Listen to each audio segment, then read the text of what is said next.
Hi everybody, welcome to the Soulful Soul. My name is Gladys, and this is your weekly 2-card draw. And so I wanted to talk about the cards from last week. They were, the 7 of Swords and the 3 of Cups. And the 3 of Cups was in the reverse. So just reflecting on this card, if you look at this, the 7 of Swords, this person is taking 5 swords and leaving 2 behind. So in other words, taking more for themselves and leaving behind less for the community. And I was reflecting on the card that for me, that's what it was talking about. So it could be you or me or someone around us doing that, taking more for themselves. But at what cost? That's the big question for me, is at what cost? Because behind is community, is food, is a place to sleep, it's family, but they are being robbed, but this person is also robbing themselves by doing that, and then, so that's the one thing that you can think about. What it also indicates is a lack of trust, a lack of faith, because this person feels like they have to look after themselves at all costs. Like there's, it's like a lack of trust in the world. But here's another thing, is what are they taking with them? They're taking swords. They're not taking food. They're not taking light. It's not like they're taking the 5 wands, which would indicate fire. We need fire. We can do so much with fire.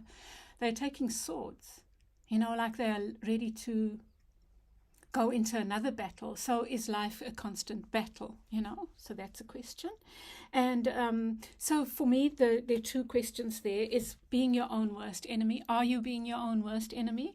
Or are you being self-protective? And maybe there's a fine line between those 2.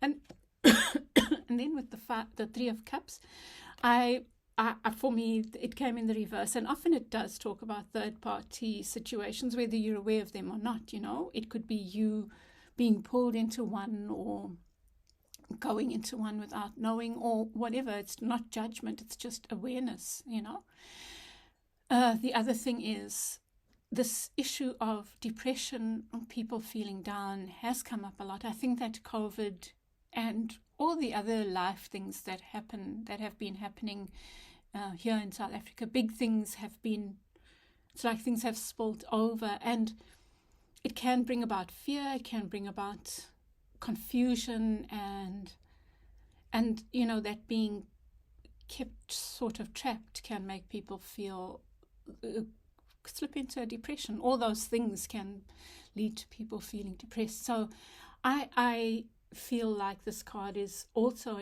a reminder not to allow that to happen by engaging with people around us, whether it's family or the earth or animals, but mainly with other humans. And we can do that whether or not we are alone, living alone, So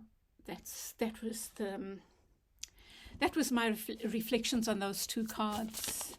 And for this week ahead, let me see what cards we have for the week ahead. There's a card there are a couple of cards that are showing face forward.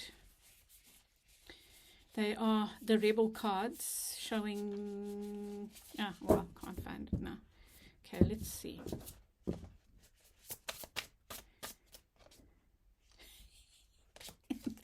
You won't believe it's the same one, 7 of Swords. But I'm not taking this card. It was showing upwards, the other way, the different way from the others. There's this guy fleeing from camp, taking all the swords here, leaving none for their mates. But their mates have warmth. They have that fire, right, that I was speaking about. They have fire. And I'm not sure what that birdie's doing, but that birdie's going to tell on them. But maybe it will be too late. I think it's just a cute picture as well. the King of Wands, fire sign, is showing up, also upright. But let's see what what we can reflect on in the week ahead. We get, and this is one of the cards that was showing upwards, and the others are showing the other way. It's the Four of Swords. So I love that card. I'll show it to you now. Let me just get another. And Five of Wands. Okay, so here we have the Four of Swords. So I think it's self-explanatory. This is an advice card, if ever there was one. It's about taking the time out to go within, to spend time alone with spirit, with your thoughts, with meditation, and looking for the answers within. It's a powerful card of that. And it comes with the Five of Wands. And the Five of Wands talks about conflict.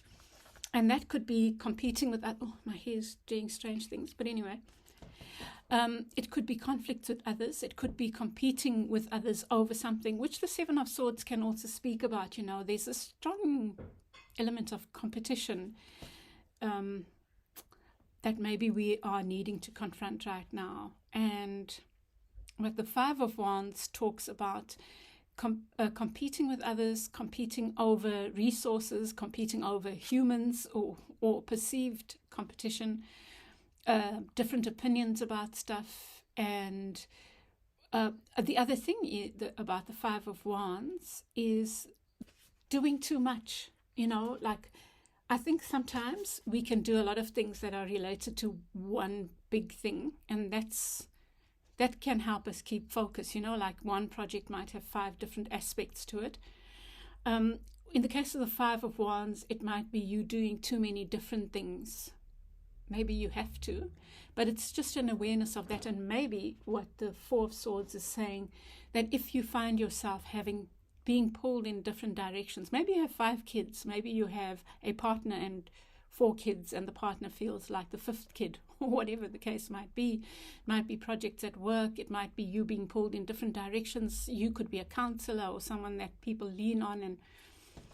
And all it's saying, I think, that the Four of Swords is coming here as our protector, to say, in between, take breaks. There is so nothing wrong with taking breaks whenever you need them. If you're sleepy, sleep. If it's possible, if you're tired, sleep. Take into account your need for a break. If you are working in an office, at your lunchtime, take a break. Either go for a walk or meditate, lie down, sleep, you know. So that's just the guidance. That's what the guidance is about. Okay, so I will leave it, and I will be back next week to share my reflections on it, if anything comes up, and draw another 2 cards for us to work on. Okay, have a wonderful week ahead, and I will chat with you again soon. Bye.